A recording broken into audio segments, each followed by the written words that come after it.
Greetings, my peeps, and welcome to the All Things Basketball Podcast with your boy GD. In this episode, I'll be doing my 4th of July special edition where we talk about free agency, all the player movement, as well as trades that went down. Also, I'll talk a little bit of WNBA. The All-Star reserves were named, so we'll talk about them.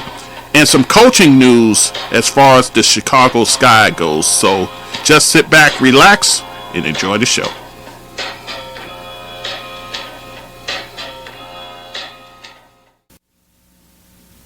Okay, guys, so it's your boy GD back again with the All Things Basketball Podcast. You know, I was trying to take a hiatus there, but it's like Al Pacino says in The Godfather Part 3, just when I thought I was out, they pulled me back in. So I'm back at it, guys. This is going to be the 4th of July edition of the episode. Since it's a day we celebrate the independence of this nation, we'll celebrate the independence of free agents going to the various spots that they go to. So, all right, let's get into it. But before I even go there, I want to talk a little WNBA right quick. You have the All-Star reserves now. You now have 12 players there. I'll give them to you in kind of team order. The Atlanta Dream, they got 2 players in, Allisha Gray and Cheyenne Parker. And I saw how they announced Cheyenne Parker. She was so excited. It was nice. It was a nice little gesture. Those 2 get in. Kahleah Copper of the Chicago Sky, she makes it back in. Alyssa Thomas as well as Dewana Bonner for the Connecticut Sun. Alyssa Thomas, a no-brainer, who many thought should be a starter, so she gets in as a reserve. Kelsey Mitchell for the Indiana Fever, so she's joining Aaliyah Boston as representatives for that organization. Napheesa, who you pretty much figure she's another person you could have made a starter as well as she's playing. Kelsey Plum, the Plum Dog, makes it in, and she's starting to heat up right now, so she's looking great. So she makes it in along with her teammates, A'ja Wilson, Chelsea Gray, and Jackie Young. And then you have 2 New York Liberty players, Sabrina Ionescu, as well as Courtney Vandersloot joining Breanna Stewart as All-Stars. Mag Begor of the Seattle Storm, she joins Jewell Loyd. And then rounding out is Elena Delle Donne, who's having a great year. She tweaked her ankle, so we'll see what happens there, whether it's prolonged where she doesn't make the All-Star. I mean, there's still time for her to heal up in time for that, so we'll see what happens there. Of course, you have your snubs. I'll just name a few players. NaLyssa Smith for the Indiana Fever. Rhyne Howard of the Atlanta Dream. They got a trio over there of her, Cheyenne Parker, and Allisha Gray. And Rhyne Howard showed her dismay by dropping 43 points just the other day. So Rhyne Howard's someone you can make a case for. Marina Marbury of the Chicago Sky, you could make a case for her. And you can also make a case for Natasha Cloud as well, the perennial point guard over there with the Washington Mystics. So any of those players, but you know, with any All-Star game, you're going to have snubs and so forth. So, but kudos to the ladies that made it. And then we'll have the draft on July 8th, where A'ja Wilson and Breanna Stewart gets to draft the teams. I'll be interested to see how they do in terms of drafting their own players, how that's going to work, because A'ja's got to worry about 3 of her players as opposed to Breanna, who has 2 teammates in there. So it should make for an interesting draft process there. So, but that is your All-Star news there. And then a bit of coaching news. James Wade out as the coach and GM of the Chicago Sky. He held both positions, but he goes actually towards the NBA. He gets an assistant coaching job with the Toronto Raptors. So a lot of people say, oh, he left them high and dry. Yeah, you can make the case. What was the rush? But supposedly inside word is that there was no longer a meeting of the minds in terms of Wade and the organization. So, and then this job opportunity comes up. So kind of greases the skids, if you will, for him to make his departure. So in the interim, you have Emery Vatasavir. That's the coach who's the interim and actually got the win, in fact, in their first game. Chicago Sky beating the Indiana Fever on July 2nd. So kudos to them for getting that win with the departure of Wade. So, all right, so that is your news right there. Now let us get into free agency, trades, and so forth, all the moves. So let's get into it. Here's how I'm going to do it.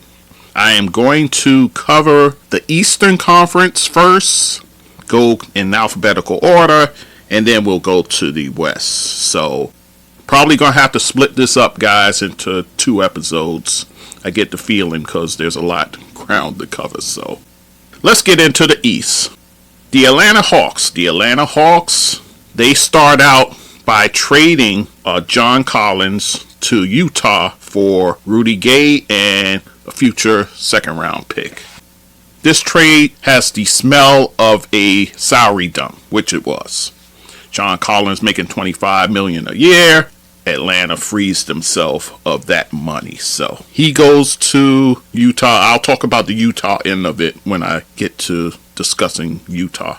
But it does create $25.3 million in a trade exception. So this frees them up to use that money in other ways. And then bear in mind, too, that you have possible contract extensions coming up for DeJounte Murray, in fact, for Saddiq Bey, and then for Onyeka Okongwu. So you got to re-up those guys, especially Okongwu.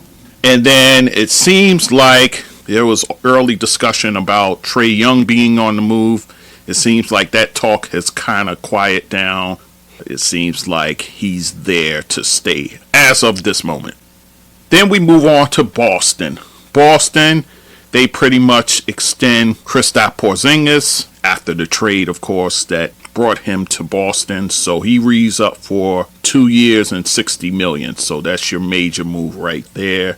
Kristaps Porzingis adding to that Boston front court, thus making Grant Williams a restricted free agent expendable. So he hasn't signed yet. I imagine they're probably going to do a wait and see, maybe see if somebody gives them an offer sheet, and this gives them time to decide whether to match it or let him walk. So that development, we'll see what happens there. The Brooklyn Nets, they trade shooting guard Joe Harris. They've been trying to trade him for the longest time, so they were able to do it. They traded him along with 2 second-round picks to Detroit. I'll talk about the Detroit end of it in a minute. But those 2 second-round picks, a 2027 pick that belongs to Dallas, and then a 2029 that belongs to Milwaukee. So Brooklyn dealing not even their own picks, the picks they got from others. They do re-sign Cameron Johnson, the young budding forward. They signed him to 4 years, $108 million. So they see a lot of promise in him. They want to use him as a building block over there along with Mikal Bridges. And then they signed former Laker Lonnie Walker IV to a 1-year contract. Turns to be announced. So Brooklyn making some slight moves. They also lose some players as well, like a Patty Mills they lose, a Seth Curry as well. I'll talk about that later. And they're supposedly one of those teams in the mix for Dame Lillard. That's the big talk now, so we'll see what happens in that regard. Moving on to the Charlotte Hornets.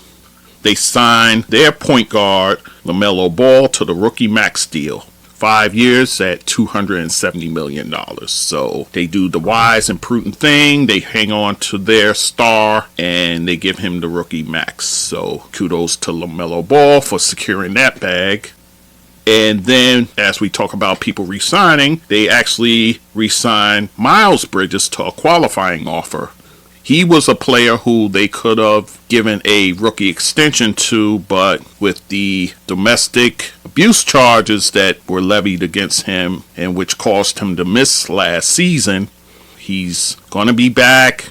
Pretty much, guys, he's going to be singing for his supper because he'll be a free agent after next year. So we'll see if he can be the player that he was prior to that, where he had kind of a breakout season. So we'll see what happens in that regard. And then remember, too, they drafted Brandon Miller, also a small forward. So we'll see how that dynamic plays out. And then what's going to happen with your restricted free agent, PJ Washington? So far, there hasn't been any movement on either side. He did have a career year in scoring nearly 16 points per game. So you saw improvement in his game in that regard. And he fits what the Hornets need him to do. So we'll see what happens. Whether it seems likely they'll bring him back. I don't see why they wouldn't. Moving on to Chicago. Chicago Bulls re-sign. Well, they actually give an extension to Nikolai Vucevic to a 3-year, $60 million extension. So they do the wise thing and extend Vucevic, so he'll be back. They apply for the disabled players exemption for Lonzo Ball. Speaking of the Ball family, Lonzo Ball, who had the knee surgery, so he's going to be out for the entire season next season. So they're looking to gain a $10.2 million exception for him being out next year. We'll see if the league rules in their favor. And then Andre Drummond, he opts into his player option for $3 million for next season. So this gives you an adequate backup center in Drummond to spell Vucevic. They also re-signed Kobe White, 3 years at $40 million. Kobe White, of course, he's your combo guard over there. He can light it up. He'll be staying in Chicago. Chicago signs free agents Javon Carter from Milwaukee. They signed him to a 3-year deal at $20 million. And they signed small forward Torrey Craig to a 2-year deal with a player option. The terms to be announced. So Chicago fortifying their bench and saying pretty much we're going to run it back. We're going to see what happens in that regard. So the point guard position still is in question, but pretty much it seemed like they're bringing back all the other pieces. So we'll see what happens there. Could they be a player in the Dame Lillard sweepstakes? Maybe. Probably take either DeMar DeRozan or Zach LaVine to even get a conversation started with Portland. So we'll see what happens there. Cleveland, the Cleveland Cavaliers, they re-signed Karis LeVert, who's played so well for them last season.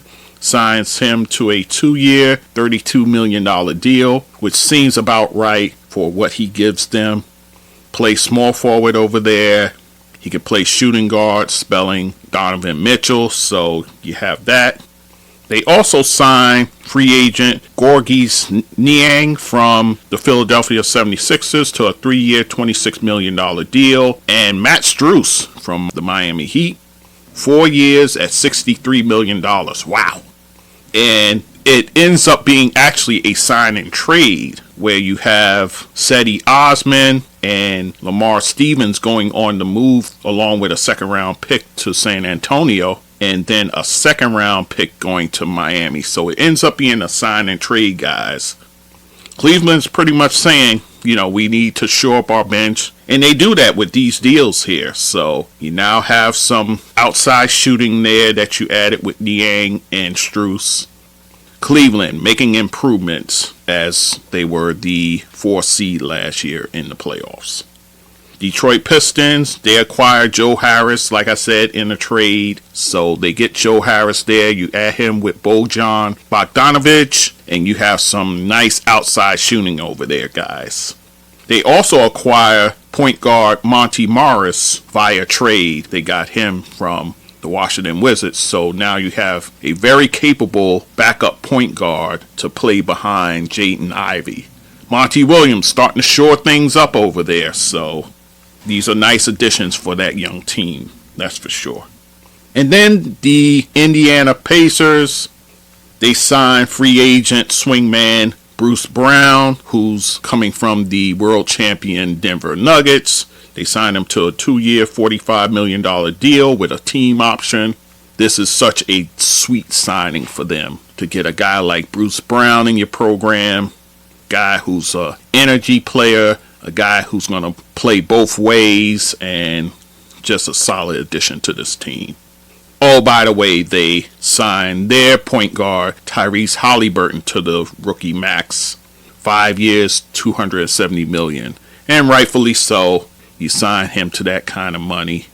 Definitely solidify your point guard situation with him on board. They also acquire Obi Toppin via trade. And they also trade shooting guard Chris Duarte, who they got a few years ago in the draft, by the way. And they send him to Sacramento. But Obi Toppin, a guy who did not get an opportunity in New York to really shine, he goes to Indiana. Mind you, there's some young bigs over there that he's going to have to jump over, so to speak. He's going to have to prove himself over there. But think about this, guys. He goes to a team where Tyrese Halliburton, taken after him in the draft, by the way, and Tyrese, look at the bag that Tyrese Halliburton got, as opposed to Obi Toppin, who was supposed to be the man to replace Julius Randle. That didn't happen. I'll talk more about that in a minute. So see his new teammate get the bag, and he's kind of having to pretty much show and prove with this coming season so he can get him a bag. Obi Toppin, I think, will be motivated to do that this season. I think Rick Carlisle will give him a fair shake over there, so I'll be watching that very closely. But the Knicks lose Obi Toppin, and they trade him for, well, I'll get to the Knicks part of it in a minute. So that's Indiana. Miami, shooting guard Victor Oladipo, he exercises his player option at $9.4 million, and then he gets dealt to OKC. With that trade, it creates $9.4 million in trade exception for the Miami Heat, and we'll see how they utilize that. Also, they re-sign power forward Kevin Love. They signed shooting guard Josh Richardson, coming from New Orleans Pelicans. Oh, by the way, he was a former second-round pick of the Miami Heat, so he returns to South Beach. And then, of course, the Miami Heat is the desired destination of Dame Lillard. Whether that happens or not, we'll see. Right now, the Portland Trail Blazers are saying they're not through with a package where the highlighted player coming back is Tyler Hero. That's what they're saying right now. So will Miami have to get creative, involve other teams? We'll see what happens there. But, of course, Dame Watch is officially on, guys. So I'll talk about the Portland end of it when I get to Portland. Milwaukee Bucks. They pretty much escaped themselves being in a bit of a firestorm by re-signing Chris Middleton and Brook Lopez. There was rumblings that if this didn't happen, maybe Giannis Antetokounmpo makes a little noise about him not wanting to be in Milwaukee. They do what they think is best for them in bringing back Middleton at 3 years, $102 million, and then Brook Lopez got a 2-year deal at $48 million. So Milwaukee's saying, pretty much we're going to run it back. They did sign free agent shooting guard Malik Beasley from the LA Lakers, a 1-year, $2.7 million deal. And also they're bringing back Jay Crowder. So Jay Crowder will get a clean slate with new coach Adrian Griffin over there in Milwaukee. So I think he will be utilized better under Griffin as opposed to Budenholzer last year. And then my New York Knicks. As I said, they trade Obi Toppin to Indiana for 2 future second-round picks. Just to put this in perspective, guys, the Houston Rockets, they deal Kenyon Martin Jr., they deal him to the Clippers for 2 future second-round picks. The only difference in the 2 deals, one guy was a lottery pick, as opposed to the other guy was a late second round pick at that. So this just spells, and I gotta call it like I see it, a failure on the part of the front office. I understand, I get it. At the time, they weren't completely sold on Julius Randle, so they called themselves drafting his heir apparent. But little did everybody know that Julius Randle will turn around and become a now two-time All-NBA player as well as two-time All-Star, averaging over 20 points, 10 rebounds, and 5 assists. So not many of those guys are in the league right now. With that said, Obi Toppin, as I said plenty of times, dating to my season recap of the Knicks, he wasn't going to get a fair shake here. Tibbs relies very much so on Julius Randle. Toppin was not going to get a fair shot here. And then, of course, we heard about the rumblings in the locker room, especially during the Heat series, in which they lost that series. So, like I was saying, Tom Thibodeau cost Obi Toppin the bag. Let's be absolutely clear about that. His stubbornness not to be at least creative in utilizing Obi Toppin. Could he have played small forward? Possibly could have. He has small forward skills, like I said, in a power forward's body. So why not try and line him and Randle up together and see what happens there? Tibbs did not want to be creative in getting him in the lineup. He cost the young man the bag. So Obi Toppin, I'm rooting for him. Again, I didn't think he was given a fair opportunity here. So I'm hoping that he gets that in Indiana. But with that trade, it creates a $6.8 million trade exception for the Knicks. So with that said, the Knicks did do something here. They signed free agent guard Donte DiVincenzo, signed him to a 4-year, $50 million deal, which is a very good deal. They create, of course, a reunion with those Villanova guys, Jalen Brunson and Josh Hart. Josh Hart, we know, opted into his player option, so I think it's incumbent upon Leon Rose to take care of Josh Hart for doing such a move, because that move created opportunity for the DiVincenzo move. So you definitely give Josh Hart props for that. Leon Rose, take care of that man, because he did something he didn't have to do. He could have went on the open market and got more money, but he called himself doing a favor for the franchise and allowing them to bring in DiVincenzo. So take care of that man, Leon Rose. But, this now puts a bullseye on the back of Tom Thibodeau and on Julius Randle. You now shipped out the young, talented forward in Toppin. You still need a 3-and-D guy, to be honest, or a versatile forward. You still need that. And there's names that's still out there, by the way. Kelly Oubre of the Charlotte Hornets, he's still not signed. I talked about Grant Williams. He's a guy who's a restricted free agent, but I think if the Knicks can pool their money together, they can possibly. Remember, you still have Evan Fournier on the books, so if you were to do a kind of sign and trade with Boston to bring in a Grant Williams would be a perfect addition to this team. He can play either forward position. He could probably, in small ball, can play your center position if need be, although you have Isaiah Hartenstein who's been a stud here.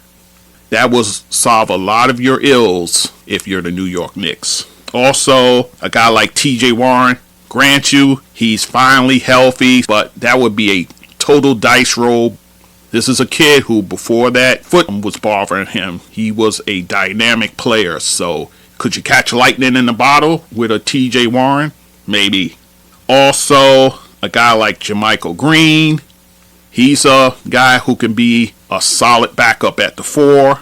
Also, Darius Bazley, that's another name. Dario Saric, PJ Washington of the Charlotte Hornets, who I spoke about earlier. I think he returns to Charlotte, to be honest.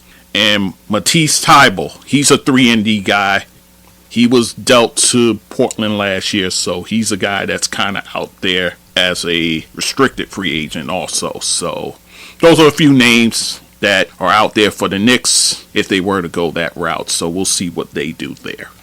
And then we'll talk about the Orlando Magic. They re-signed Franz's brother, Mo Wagner. They re-signed him at 2 years, $16 million. So they keep him there along with his brother. So And he knows the system over there. He's been a solid contributor, so definitely a wise signing there to re-sign him. And also they bring in a veteran, Joe Ingles, who was in Milwaukee last season. They bring him over at 2 years, $22 million. That's quite a bit of money there for Joe Ingles, who's on the other side of his 30s. So you bring in veteran help there, and he does that. His health, we got to see. Remember, he had the ACL injury, so he's still kind of working his way back into the player he once was. So we'll see what happens with that signing there. For Orlando, they're a young team. You just need to see these young players mature and blossom, like Apollo Banchero. You drafted Anthony Black over there. Of course, you still have Jalen Suggs there. So we'll see what happens with that team. Philadelphia 76ers. Oh, I've been waiting to talk about them. So, James Harden, he exercises his player option at $35.6 million. But he pulls a Kyrie, guys. He asks to be traded. So think about this for a minute, guys. James Harden has now axed out of 3 teams in 2.5 years. 3 teams. He axed out of Houston to go to Brooklyn. He goes to Brooklyn. He's not happy there, especially with all the Kyrie shenanigans. So he wants out of there. He goes to Philly, where he's united with Joel Embiid. Oh, by the way, who just won the league MVP. Harden congratulated him, gave him props, so forth. They get rid of their coach Doc Rivers because Doc Rivers and Harden supposedly didn't see eye to eye. So you make that move, you bring in a Nick Nurse. So you figured that's got Harden's blessing on it. But yeah, he still wants to be traded. This is the case of some people are never satisfied. And then what happens now for James Harden? Who's a taker out there? Remember I talked about the Houston Rockets? Houston Rockets is off the table, guys. They're off the table now with all the moves they made. I'll talk about them. LA Clippers? I guess you could sell me on that. But why would Steve Ballmer want to get into the James Harden business? Maybe in LA he's happier. I don't know. But this is a mess, guys. And then the crowning irony to all this is his asking to be traded has now been superseded by Dame Lillard and his asking to be traded. So I doubt if there's any movement on Harden. I don't think there'll be movement on Harden until Dame gets traded. And then that's going to be a long process. So you're talking about an ugly situation in Philadelphia. So I don't know what's going to become of it. We'll see what happens there. Also, news coming out of Philly. They're choosing not to extend Tyrese Maxey. This is a huge roll of the dice, guys. Tyrese Maxey had a bit of a coming out season last season. So you allow this kid, and I think Nick Nurse is going to be able to really get good play from him. So you're taking a huge risk here, allowing Tyrese Maxey to play out this season. I think the more the season goes on, the richer he becomes. And let me circle back to James Harden for a second. Like I said, Houston is off the table. I talked about Steve Ballmer and the Clippers. And there was reports about the Knicks being interested in James Harden. Let me be 100% crystal clear here. The Knicks have no desire in bringing in a James Harden. I know a lot of people bring up the Knicks. It's like Knicks for clicks, because they know the fan base will start foaming at the mouth.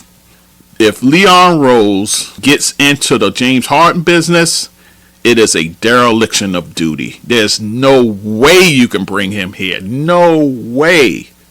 I gave you his resume. 3 teams in the last 2.5 years. You think he's going to be happy here in New York with this media, with this scrutiny? I mean, Philadelphia, you get the scrutiny over there, but in New York, it's at least 2 to 5 times magnified. So I don't see the Knicks getting into that business at all. 100% no. But ESPN, they have to entertain this foolishness for some of these Knicks fans who desperately wants a star. I think the Knicks they're just being thrown in there to be thrown in there. There's no legitimacy to them being interested in James Harden whatsoever. So I put that out there. But the Sixers do add Patrick Beverley to a 1-year deal. He last played in Chicago, started the season in LA. Philly, they're in a bit of a fix here with this Harden situation. So we will be watching and see what happens there. Then you have the Toronto Raptors. The Toronto Raptors, they re-signed their center, Jakob Poeltl, at 4 years, $80 million. So you pretty much sign him to the same money that you give Nikolai Vucevic. I'll take Vucevic 7 days of the week. I know Jakob, he's a solid big man. Not in the class of a Vucevic, but Toronto made the choice and they signed him to the $20 million a year deal. So good for him. Good for him. And they also signed point guard Dennis Schroeder. Him being with the Lakers last season. They signed him to a 2-year, $26 million deal. So happy for Schroeder. Remember a few years back he fumbled the bag. So it seems like he kind of recouped it a bit. But Dennis Schroeder now in Toronto for the Raptors. And of course, they lose point guard Fred VanVleet going to Houston. I'll talk about the Houston story when I get to them. And they're exploring Pascal Siakam trade packages. So, of course, they got a lot of similar big men over there. So, they're doing the wise thing and entertaining deals for Siakam. But Siakam's a player who's a very solid player. I'm sure there's a market for him. If I could think of a team off the top of my head, I probably couldn't. Right off the top of my head. Maybe OKC can get into the Pascal Siakam business over there. That he'd be a nice addition over there. That's the team that immediately jumps into my head. Anyhow, so that's the Toronto story there. And then lastly, Washington. Of course, Washington was busy prior to free agency, trading Kristaps Porzingis as well as Bradley Beal, and then receiving Chris Paul and then shipping him out. But they do trade point guard Monty Morris to Detroit. So that creates for them a $9.8 million exemption. And then add that along with the mid-level exemption they already have at $7.8 million. So they could do a few things. Few interesting things there. And then of course they re-signed Kyle Kuzma to a 4-year $102 million deal. So you have a nice little nucleus there with Kuzma, Tyus Jones, Jordan Poole. So nice young players there. So Washington kind of retooling over there. So we'll see what happens with them. So that is your East story. Like I said, I'm going to break this up. I'll talk about the Western Conference moves, free agency, trades, so forth. All right, guys. So as always, I thank you for listening. Much appreciated. All Things Basketball with GD.com. That's the website there. YouTube, I'm there. All your social medias, platforms where they carry podcasts, I'm there as well. All right, guys. So until then, we'll talk soon. So, my peeps, if you like what you're listening to, you can go to my website, www.allthingsbasketballwithgd.com. You can also email me at thatsportsdudegd@gmail.com. To support this podcast, you can go to my PayPal, and that email is thatsportsdudegd@gmail.com.